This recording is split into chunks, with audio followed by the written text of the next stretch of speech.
Sir ನಿನ್ನೆ ಸಂಸತ್ತಲ್ಲಿ ನಡೆದ attack ಬಗ್ಗೆ ಏನ್ ಹೇಳ್ತೀರಾ? ಪಕ್ಷದ ಹೆಸರು ಹಾಳು ಮಾಡೋಕ್ಕೋಸ್ಕರ ಮಾಡಿದ್ದಾರೆ.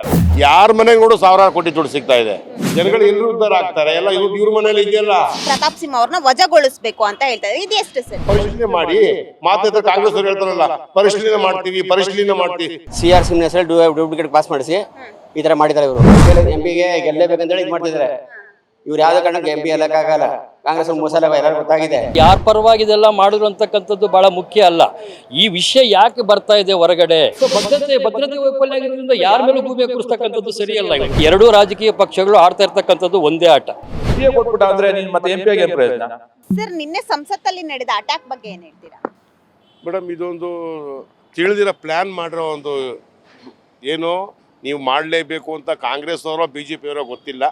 ಯಾರೋ ಇಬ್ಬರಲ್ಲಿ ಒಬ್ಬರಾದ್ರು ಪ್ರೀ ಪ್ಲಾನ್ ಮಾಡಿ ಒಬ್ಬನ ಪಕ್ಷದ ಹೆಸರು ಹಾಳು ಮಾಡೋಕ್ಕೋಸ್ಕರ ಮಾಡಿದ್ದಾರೆ. ಸರ್ ಇವಾಗ ಏನಾಗಿದೆ ಅಂದ್ರೆ ನಿನ್ನೆ ಸಿಕ್ಕಿರೋರು ಎಲ್ಲರೂ ಕೂಡ ಕಾಂಗ್ರೆಸ್ ಇಂದ ಸ್ವಲ್ಪ ಗುರ್ತಿಸ್ಕೊಂಡಿರೋರು, ಆದ್ರೆ BJP ಕಡೆಯಿಂದ ಪಾಸ್ ತಗೊಂಡ್ ಬರೋಂಥದ್ದು ಏನಿತ್ತು? ಯಾಕೆ ಆತರ ಮಾಡಿದ್ರು ಅಂತ? ಅದೇ ಮೇಡಮ್, ಯಾರೋ ತಿಳಿದು ಮಾಡ್ತಾ ಇರೋದು. ಇದು ಪ್ರತಾಪ್ ಸಿಂಹ ಹೆಸರು ಹೇಳಿದ್ದಾರೆ. ಇವಾಗ ಇದನ್ನು ಕಾಂಗ್ರೆಸ್ ಅವ್ರು ಹೇಳ್ತಾರೆ ನಾವು ಕೊಟ್ಟಿಲ್ಲ ಅಂತ. ಇದು ಫೈಂಡ್ ಔಟ್ ಮಾಡ್ಬೇಕಲ್ವಾ ಯಾರು ಅಂತ, ಅದೇ ಗೊತ್ತಾಗ್ತಾ ಇಲ್ಲ. ಅದೇ ನಾವು TV ನೋಡಿದೆ. ಇದ್ರ ಬಗ್ಗೆ ಏನಂತ ಹೇಳೋದೊಂದು ಅರ್ಥ ಆಗ್ತಾ ಇಲ್ಲ ನನಗೆ. ಸರ್ ಈ ಅಟ್ಯಾಕ್ ಆದ ಮೇಲೆ ಒಂದು ಅನ್ನಿಸ್ತಾ ಇರೋದೇನು ಅಂದ್ರೆ ಒಂದೆರಡು ದಿನಗಳ ಮುಂಚೆ ಕಾಂಗ್ರೆಸ್ನ MP ಜಾರ್ಖಂಡ್ ನ MP ಅವರ ಮನೆಯಲ್ಲಿ 400 ಕೋಟಿ ರೈಡ್ ಐಟಿ ರೈಡ್ ಇದನ್ನ ಮುಚ್ಚಾಕಕ್ಕೆ ಎಲ್ಲಾದ್ರೂ ಒಂದ್ ಕಡೆ ಮಾಡಿದ್ರ? ಹೌದು ನೋಡಿ, ಇವಾಗ ಏನಾಗಿದೆ ಸರ್ಕಾರದಲ್ಲಿ ಸೆಂಟ್ರಲ್ನವರು ಕಾಂಗ್ರೆಸ್ ಪಕ್ಷನ ಗುರಿ ಇಟ್ಕೊಂಡು ಅಂತ ಕೆಲವರು ಏನು ಆರೋಪ ಮಾಡ್ತಿದ್ದಾರೆ. ಕಾಂಗ್ರೆಸ್ ಅವ್ರಿಗೆ ರೆಡಿ ಮಾಡ್ತಾ ಇದ್ದಾರೆ, ನಮ್ಮ BJPಗೆ ರೆಡಿ ಮಾಡ್ತಾ ಇಲ್ಲ ಅಂತ ಮಾನ್ಯ ಸಿದ್ದರಾಮಯ್ಯ ಅವರು ಹೇಳ್ತಾ ಇದ್ದಾರಲ್ಲ. ಇವಾಗ ಅವ್ರು ಮಾಡಿರೋ ಕರಪ್ಷನ್ ಆ ಥರ ಇದೆ. ಕಾಂಗ್ರೆಸ್ನವರು ಯಾರ ಮನೆಗೆ ನೋಡು ಸಾವಿರಾರು ಕೋಟಿ ದುಡ್ಡು ಸಿಗ್ತಾ ಇದೆ. ಯಾಕೆ? ಜನಗಳು ಎಲ್ಲರೂ ಉದ್ಧಾರ ಆಗ್ತಾರೆ. ಎಲ್ಲ ಇವ್ರ ಮನೇಲಿ ಇದೆಯಲ್ಲ. ಮತ್ತೆ ಚಿನ್ನವನ್ನು ಮಾರುವ ಬುದ್ಧಿವಂತರ ಆಯ್ಕೆ Hindustan gold company. Hindustan gold company ಇದು ನಿಮ್ಮ ಕಂಪನಿ ಅಲ್ಲ, ನಮ್ಮೆಲ್ಲರ ಕಂಪನಿ. ಬ್ಲ್ಯಾಕ್ ಮನಿ ಇಟ್ಕೊಡ್ತಾ ಇದಾರಲ್ಲ, ಇವ್ರಿಗೆ ಹೊಟ್ಟೆವ್ರಿ ಕಾಂಗ್ರೆಸ್ನವ್ರಿಗೆ. ಈಗ ಏನಂತ ನಮ್ಮ ದುಡ್ಡೆಲ್ಲ ಇಟ್ಕೊಡ್ತಾ ಇದಾರಲ್ಲ, ಏನಾದ್ರು ಒಂದು ಮೇಲೆ ಆರೋಪ ಗೂಬೆ ಕೂಡಿಸ್ಬೇಕು ಅಂತ ಇದೊಂದು ಹೊಸ ಪ್ಲಾನ್ ಮಾಡಿದ್ದಾರೆ ಅವರು, ಅಷ್ಟೇ, ಇನ್ನೇನಿಲ್ಲ.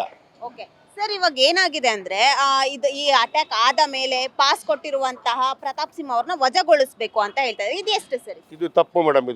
ಇದು ಹೇಳಿರೋ ಮಾತು ತಪ್ಪು. ನೀವು ಏನು ವಿಷಯ ತಿಳ್ಕೊಳ್ದೇನೆ ಅವರ ವಜಾಗೊಳಿಸಿ ಅನ್ನೋದು ತಪ್ಪು. ಫಸ್ಟ್ ಎಲ್ಲ ಪರಿಶೀಲನೆ ಮಾಡಿ ಮಾತಾಡ್ತಾರೆ. ಕಾಂಗ್ರೆಸ್ ಅವ್ರು ಹೇಳ್ತಾರಲ್ಲ, ಪರಿಶೀಲನೆ ಮಾಡ್ತೀವಿ. ಇದು ಪರಿಶೀಲನೆ ಮಾಡಿ, ನೀವು ಮಾಡಿ ಆಮೇಲೆ ತಿಳ್ಕೊಳ್ಳಿ ಯಾರು ಸತ್ಯ ಅಂತ ಗೊತ್ತಾಗತ್ತೆ. ತಿಳ್ಕೊಳ್ಳೋದು ಆರೋಪ ಮಾಡೋದು ತಪ್ಪಲ್ವಾ ಮೇಡಮ್? ಇದು ಮೇಡಮ್ ನಿನ್ನೆ ನಡೆದ ಅಟ್ಯಾಕ್ ಬಗ್ಗೆ ಹೇಳ್ಬೇಕಂದ್ರೆ ಇದು CR ಸಿಂಹ ಹೆಸರು ಹೇಳಿ ಇದು ಮಾಡಿದ್ದಾರೆ. ಅವ್ರು ಕೆಟ್ಟ ಹೆಸರು ಬರಲಿ BJPಗೆ ಅಂತೇಳಿ. ಇವಾಗ MP ಎಲೆಕ್ಷನ್ ಬೇರೆ ಹತ್ತಿರದಲ್ಲಿದೆ. ಅದಕ್ಕೋಸ್ಕರ ಕಾಂಗ್ರೆಸ್ನೇ ಮಾಡಿಸ್ಬಿಟ್ಟಿದ್ದೀನ. ನಾವು ಕಾಂಗ್ರೆಸ್ ಮಾಡೋದು ತಪ್ಪಾಗಿದೆ ಅಂತ ಹೇಳಿ ಪಾಸ್ ಕೊಡೋದು ತಪ್ಪಾಗಿದೆ ಅಂತೇಳಿ CR ಸಿಂಹ ಹೆಸರು ಡೂಪ್ಲಿಕೇಟ್ ಪಾಸ್ ಮಾಡಿಸಿ ಈ ಥರ ಮಾಡಿದ್ದಾರೆ ಇವರು. ಇದಕ್ಕೆಲ್ಲ ಕಾರಣ ಕಾಂಗ್ರೆಸ್ನವರೇ ಅರ್ಧ. ಹೌದು ಸರ್ ಇವಾಗ ಸಿಕ್ಕಾಕೊಂಡಿರೋರು ಎಲ್ಲರೂ ಕೂಡ ಒಂದು 4 ಜನನು ಕೂಡ ಕಾಂಗ್ರೆಸ್ ಇಂದಾನೇ ಗುರ್ತಿಸ್ಕೊಂಡವ್ರು, ಆದ್ರೆ BJP ಇಂದ ಪಾಸ್ ತಗೊಳ್ಳೋಂಥದ್ದು ಏನಿತ್ತು ಸರ್? ಯಾಕೆ ತಗೊಂಡ್ರು ಇರ್ಬೋದು? ಕಾಂಗ್ರೆಸ್ನವರು ವಿರೋಧ ಪಕ್ಷದವ್ರು ಕೊಟ್ಟರೆ ನಮ್ಮ ಮರ್ಯಾದೆ ಹೋಗುತ್ತೆ ಅಂತ ಹೇಳ್ಬಿಟ್ಟು ಕಾಂಗ್ರೆಸ್ ಇದು ಮಾಡಿಲ್ಲ, ನಿಮ್ಮ ಪಕ್ಷದವ್ರು ಕೊಟ್ಟಿದ್ದಾರೆ ಅಂತೇಳಿ ಅವ್ರು ಇದು ಮಾಡಿದ್ದಾರೆ ಅಷ್ಟೇ. ಅವರು ಅಂದ್ರೆ ಅವ್ರಿಗೆ ಗೊತ್ತಾಗಬಾರ್ದು ಅಂತ ಹೇಳಿ ಈ ತರ ಮಾಡಿ BJP ಮಾಡಿರೋ ಅಂತ ಹೇಳಿ ಗೊತ್ತಾಗಬೇಕು ಅವ್ರಿಗೆ. ಕಾಂಗ್ರೆಸ್ನವರು ಇನ್ನೂ ಯಾರು ಗೊತ್ತಾಗಬಾರ್ದು ಆ ಥರ ಇದು ಮಾಡಿದ್ದಾರೆ ಅವರು. ಸರ್ ಎಲ್ಲೋ ಒಂದ್ ಕಡೆ ಈ ಅಟ್ಯಾಕ್ ನ ನೋಡ್ತಾ ಇದ್ರೆ ಕಳೆದ 2 ದಿನಗಳ ಮುಂಚೆ ಕಾಂಗ್ರೆಸ್ ನ MP 400 ಕೋಟಿ ಸಿಕ್ಕಿದೆ, ಅದನ್ನ ಮುಚ್ಚಾಕಕ್ಕೆ ಎಲ್ಲೋ ಒಂದ್ ಕಡೆ ಇದನ್ನ ಮಾಡುದು. ಹೌದು, ಅದ್ರ ನನಗೆ 350 ಕೋಟಿ ಸಿಕ್ಕಿದೆಯಲ್ಲ ಕಾಂಗ್ರೆಸ್ದು, ಅದು ಮುಚ್ಚಾಕೋಸ್ಕರ ಇದು ಮಾಡ್ತಿರೋದು. ಇದು MP ಗೆ ಗೆಲ್ಲೇಬೇಕಂತೇಳಿ ಇದು ಮಾಡ್ತಿದ್ದಾರೆ. ಇವ್ರು ಯಾವ್ದೇ ಕಾರಣಕ್ಕೆ MP ಎಲ್ಲಕ್ಕಾಗಲ್ಲ.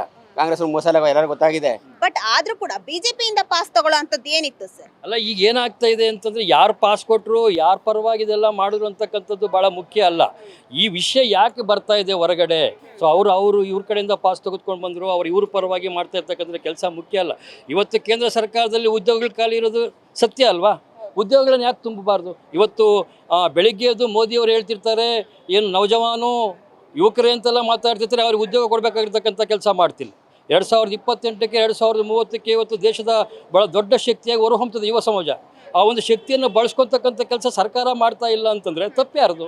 ಅಥವಾ ಇವಾಗ ನೋಡ್ಬೋದು ನೀವು ಪ್ರತಾಪ್ ಸಿಂಹ ಅವ್ರನ್ನ ವಜಾಗೊಳಿಸಬೇಕು ಅಂತ ಅಲ್ಲಿನ ಸಂಸತ್ತಲ್ಲಿ ಕೆಲವೊಂದು ಶಾಸಕರು ಹೇಳ್ತಾ ಇರುವಂತದ್ದು, ಅದಕ್ಕೇನೆ ಅಲ್ಲ, ಈಗ ಏನಾಗ್ತಾ ಇದೆ ಅಂತಂದ್ರೆ ಪಾಸನ್ನ ಈಗ ನಾವು ಸಂಸತ್ನ ಕಲಾಪಗಳನ್ನ ವೀಕ್ಷಿಸಬೇಕು ಅಂತ ಹೋದಂಥ ಸಂದರ್ಭದಲ್ಲಿ ಅವ್ರ ಕಾವೇನೋ ಮಾನವೀಯತೆ ಆಧಾರದ ಮೇಲೆ ಮತ್ತು ಅವ್ರು ಏನಾದರೂ ವಿಷಯ ತಿಳ್ಕೊಂಡು ಅನ್ನೋ ಉದ್ದೇಶದಲ್ಲಿ ಎಲ್ಲ ಸಂಸದರು ಕೂಡ ಅವಕಾಶ ಇರ್ತದೆ. ಸೊ ಅವ್ರು ಅಲೋ ಮಾಡಿರ್ತಾರೆ. ಆದರೆ ಅಲ್ಲಿ ವೈಫಲ್ಯ ಆಗಿರ್ತಕ್ಕಂಥದ್ದು ಭದ್ರತೆ ಅಲ್ವಾ? ಸೊ ಭದ್ರತೆ ವೈಫಲ್ಯ ಆಗಿರೋದ್ರಿಂದ ಯಾರ ಮೇಲೂ ಗೂಬೆ ಕೂರಿಸ್ತಕ್ಕಂಥದ್ದು ಸರಿಯಲ್ಲ. ಇವತ್ತು ಸಂಸತ್ನಲ್ಲಿ ಒಳಗಡೆ ಹೋಗ್ಬೇಕಾದ್ರೆ ಸುಮಾರು 6-7 ಕಡೆ ಚೆಕ್ ಆಗುತ್ತೆ. ಚೆಕ್ ಆಗ್ತಕ್ಕಂಥ ಸಂದರ್ಭದಲ್ಲಿ ಮತ್ತೆ ಅಲ್ಲಿ ಅವರೇನು ಸದನದಿಂದ ಹೊರಗಡೆ ಕೂತ್ಕೊಂಡಿರ್ತಾರೆ, ಗ್ಯಾಲರಿಯಲ್ಲಿ ಕೂತ್ಕೊಂಡಿರ್ತಕ್ಕಂಥ ಸಂದರ್ಭ ಅವ್ರ ಆಕ್ಟಿವಿಟೀಸನ್ನು ವಾಚ್ ಮಾಡಲಿಕ್ಕೂ ಕೂಡ ಅಲ್ಲಿ ಅದಕ್ಕೆ ಆದಂಥ ಒಂದು ಪಡೆ ಇರ್ತದಲ್ವಾ. ಸೊ ಅದು ವೈಫಲ್ಯ ಅಂತ ಪೂರ್ಣ ಗೊತ್ತಾಗ್ತಾ ಇರುತ್ತೆ. ಸೊ ಈ ನಿಟ್ಟಿನಲ್ಲಿ ನಾವು ಅವ್ರ ಪಾಸ್ ಕೊಟ್ಟರು ಇವ್ರ ಪಾಸ್ ಕೊಟ್ಟರು ಅವ್ರ ಪರವಾಗಿ ಕೆಲಸ ಮಾಡೋದಕ್ಕೆ ತಪ್ಪಿಗಿಂತ ಇವತ್ತು ಭದ್ರತಾ ವೈಫಲ್ಯ ಇವತ್ತು ಸಂಪೂರ್ಣವಾಗಿ ಎದ್ದು ಕಾಣ್ತಾ ಇದೆ. ಸೊ ಇವತ್ತು ರಾಜ್ಯ ಆಡಳಿತ ಪಕ್ಷಗಳಿರ್ಬೋದು, ವಿರೋಧ ಪಕ್ಷಗಳಿರ್ಬೋದು, ರಾಜಕೀಯ ಸ್ವಾರ್ಥಕ್ಕಾಗಿ ಯಾವುದೇ ರೀತಿಯಾಗಿರ್ತಕ್ಕಂಥ ಗೊಂದಲಗಳನ್ನ ಉಂಟಾಕ್ಲಿಕ್ಕೆ ಅವರೆಲ್ಲ ಪ್ಲಾನ್ ಮಾಡ್ತಿರ್ತಾರೆ. ಸೊ ಇವತ್ತು ಅದನ್ನು ನಿಭಾಯಿಸ್ತಕ್ಕಂಥದ್ದು ಆಡಳಿತ ವ್ಯವಸ್ಥೆ ಮತ್ತು ಅಲ್ಲಿನ ಭದ್ರತಾ ವ್ಯವಸ್ಥೆ ವೈಫಲ್ಯ ಅಂತ ಸಂಪೂರ್ಣ ಗೊತ್ತಾಗುತ್ತೆ. ಕಾಂಗ್ರೆಸ್ ಶಾಸಕ MP ಅವರ ಮನೆಯಲ್ಲಿ ಜಾರ್ಖಂಡ್ನ MP ಅವರ ಮನೆಯಲ್ಲಿ IT ರೈಡ್ ಆಗಿ 400 ಕೋಟಿ ರೂಪಾಯಿ ಸಿಕ್ಕಿತ್ತು. ಇದನ್ನ ಮುಚ್ಚಾಕೋಸ್ಕರ ಎಲ್ಲಾದ್ರೂ ಈ ಕಾಂಗ್ರೆಸ್ ಅವರು ಮಾಡಿದ್ರ ಈ ಅಟ್ಯಾಕ್ನ ಅಂತ? ಅಲ್ಲ, ಇದ್ದು ಇರ್ಬೋದು. ಯಾಕೆ ಅಂತಂದರೆ ಇವತ್ತು ಈ ರೀತಿಯಾಗಿರ್ತಕ್ಕಂಥ ಒಂದು ಪಕ್ಷದ ಮೇಲೆ ಆಪಾದನೆ ಬಂದಂಥ ಸಂದರ್ಭದಲ್ಲಿ ಇನ್ನೊಂದು ಪಕ್ಷದ ಮೇಲೆ ಒಂದು ಏನು ಆರೋಪವನ್ನು ಮುಚ್ಚಾಕ್ಲಿಕ್ಕೆ ಮತ್ತು ತಾನು ಏನು ಇನ್ನೊಂದು ಪಕ್ಷನ ಸಾಚಲ್ಲ ಅಂತಕ್ಕಂಥ ವಿಚಾರವನ್ನು ಜನಕ್ಕೆ ಜಾಹೀರಾತು ಮಾಡಲಿಕ್ಕೂ ಕೂಡ ಈ ರೀತಿಯಾಗಿರ್ತಕ್ಕಂಥ ತಂತ್ರಗಳನ್ನು ಉಪಯೋಗಿಸ್ಬೋದು. ಬಟ್ ಇವತ್ತು ಏನಾಗ್ತದೆ, ಎರಡೂ ರಾಜಕೀಯ ಪಕ್ಷಗಳು ಆಡ್ತಾ ಇರ್ತಕ್ಕಂಥದ್ದು ಒಂದೇ ಆಟ. ಆದರೆ ಆಯಾ ಕಾಲಕ್ಕೆ ಆಟಗಾರರು ಮಾತ್ರ ಬದಲಾಗ್ತಾ ಇದ್ದಾರೆ. ಸೊ ಈ ನಿಟ್ಟಿನಲ್ಲಿ ಇಬ್ಬರೂ ಏನು ಕೂಡ ಭ್ರಷ್ಟಾಚಾರದ ವಿರುದ್ಧ ಮಾಡ್ತಾ ಇರ್ತಕ್ಕಂಥದ್ದಲ್ಲ, ಭ್ರಷ್ಟಾಚಾರವ ದುರಾಡಳಿತವನ್ನೇ ಮಾಡ್ತಾ ಇಬ್ಬರೂ ಕೂಡ ರಾಜಕೀಯದ ಆಟ ಆಡ್ತಾ ಇವತ್ತು ಜನಗಳನ್ನು ದಾರಿ ತಪ್ಪಿಸ್ತಕ್ಕಂಥ ಕೆಲಸ ಮಾಡ್ತಿದ್ದಾರೆ. ಸರ್, ಅವರು ಎಲ್ಲರೂ ಕೂಡ ಕಾಂಗ್ರೆಸ್ ಅಧಿಕಾರಿಗಳ ಜೊತೆ ಕಾಣಿಸ್ಕೊಂಡವರು, ಕಾಂಗ್ರೆಸ್ನಿಂದ ಕಾಣಿಸ್ಕೊಂಡವರು. ಆದ್ರೆ ಬಿಜೆಪಿಯಿಂದ ಯಾಕೆ ಅವರು ಪಾಸ್ನ ತಗೋಬೇಕಿತ್ತು? ಕಾಂಗ್ರೆಸ್ ಇಂದನೇ ತಗೊಂಬೋದಿತ್ತು. ಅಂದ್ರೆ ಅದು ಪ್ರತಾಪ್ ಸಿಂಹ ಅವ್ರದ್ದು ಲ್ಯಾಪ್ಸ್ ಆಗುತ್ತೆ. ಯಾಕಂದ್ರೆ ಇವಾಗ ಒಬ್ಬ ಮನುಷ್ಯನ ನಿಮ್ಮ ಏರಿಯಾದಲ್ಲಿ ನಿಮ್ಮ ವಾರ್ಡಲ್ಲಿ ಯಾರನ್ನ ಒಳ್ಳೆ ಫ್ಯಾಮಿಲಿ ಒಳ್ಳೆ ಒಂದು 10 ವರ್ಷದಿಂದ ಅವ್ರಿಗೆ ಗೊತ್ತಿರೋರು ಪಾಸ್ ಕೊಡಬೇಕೇ ಹೊರತು ಯಾವನೋ ಒಬ್ಬ ಹೊಸಬ ಬಂದ ಯಾವನ ಬೇರೆ ಊರಿಂದ ನೋಡಿ. ಇವಾಗ ಪ್ರತಾಪ್ ಸಿಂಹ ಹೆಸರಲ್ಲಿ ಎಲ್ಲರೂ ಹರಿಯಾಣ ಅವರು ಅವನ ಹೆಸರು ಪಾಸ್ ತೊಗೊಂಡಿದ್ದಾರೆ. ಹರಿಯಾಣ ಎಲ್ಲಿದೆ, ಮೈಸೂರಲ್ಲಿದೆ.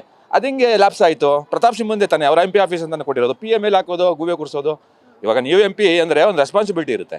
PA ಕೊಟ್ಬಿಟ್ಟ ಅಂದರೆ ನೀನು ಮತ್ತೆ MP ಆಗಿ ಏನು ಪ್ರಯೋಜನ? ಇವಾಗ ನೀನು ಸೈನ್ ಹಾಕಿ ಕೊಡ್ಬೇಕಾದ್ರೆ ನೀನು ಮುಂದೆನೇ ಕೊಡಬೇಕು ಪಾಸು. ನೀನು ಸೈನ್ ಹಾಕ್ಬಿಟ್ಟು ಅವ್ನು ಕೈಲಿ ಕೊಟ್ಬಿಟ್ರೆ ಅದು ಫೋಟೋ ಇದೆ ಅನ್ನೋ ಗೊತ್ತಿಲ್ಲ ಪಾಸಲ್ಲಿ. ಫೋಟೋ ನೋಡ್ಬಿಟ್ಟು ಒಂದೆಲ್ಲ ಡೀಟೇಲ್ಸ್ ತೊಗೊಂಡ್ಬಿಟ್ಟು ಅವ್ರಿಗೆ ಕೊಡಬೇಕು. ಆ ಫೋಟೋ ನೋಡ್ಕೊತಾನೆ ಸೆಕ್ಯೂರಿಟಿ ಅಲ್ಲಿ ಕೊಡೋದು. ಅದೆಲ್ಲ ನೋಡ್ಕೊಂಡು ನೀನು ಪ್ರತಾಪ್ ಸಿಂಹ ನಿಂದೆ ತಪ್ಪಾಗುತ್ತೆ. MP ಯಾಕಂದರೆ PM ಗೂಬೆ ಕೂರಿಸೋ ತಪ್ಪು. ಯಾಕಂದ್ರೆ ನೀನೆಲ್ಲ ನೋಡಿಕೊಂಡು ನೀನು ಗೊತ್ತಿರೋರನ್ನ ಅವ್ನು ಒಳ್ಳೆ ಫ್ಯಾಮಿಲಿ. ಯಾಕಂದ್ರೆ ಅವ್ರ ತಂದೆ ಹೇಳ್ತಾ ಇದ್ದಾರೆ, ಯಾರೋ ಹುಡುಗ ತಂದೆ ಒಬ್ಬ ಸಿಕ್ಕಾಕೊಂಡು ಅವ್ರ ತಂದೆ ಹೇಳ್ತಾರೆ ನನಗೆ 10 ವರ್ಷದಿಂದ ಪರಿಚಯ, ನಾವು ಪ್ರತಾಪ್ ಸಿಂಹಗೆ ಓಟ್ ಹಾಕೋದು ಹಂಗಂತ್ಕೊಂಡು ಫ್ಯಾಮಿಲಿ ಅನ್ಕೊಂಡು ಕೊಟ್ಟಿದ್ದೀರಾ. ಫ್ಯಾಮಿಲಿ ಅನ್ಕೊಂಡು ಅವ್ನು ಕರೆಕ್ಟ್ ಕೊಟ್ಟಿರೋದು. ಆದರೆ ಅವ್ನು ಮಾಡಿರೋದು ಫ್ರಸ್ಟ್ರೇಷನ್ ಮಾಡೋನೆ. ಯಾವ ಕಾರಣಕ್ಕೂ ಇದನ್ನು ನಾವು ಸಪೋರ್ಟ್ ಮಾಡೋಂಥದ್ದಲ್ಲ. ಪ್ರತಿಯೊಬ್ಬ ಪ್ರಜೆ ಕೂಡ ಖಂಡಿಸಬೇಕು, ಅವ್ರಿಗೆ ಸರಿಯಾದ ಶಿಕ್ಷೆ ಆಗಬೇಕು. ಸಂಸತ್ ಭವನ ಒಂದು ದೇವಾಲಯ ಇದ್ದಂಗೆ, ಏನು ಗೌರವ ಕೊಡಬೇಕು ಅದು ಕೊಡಲೇಬೇಕು.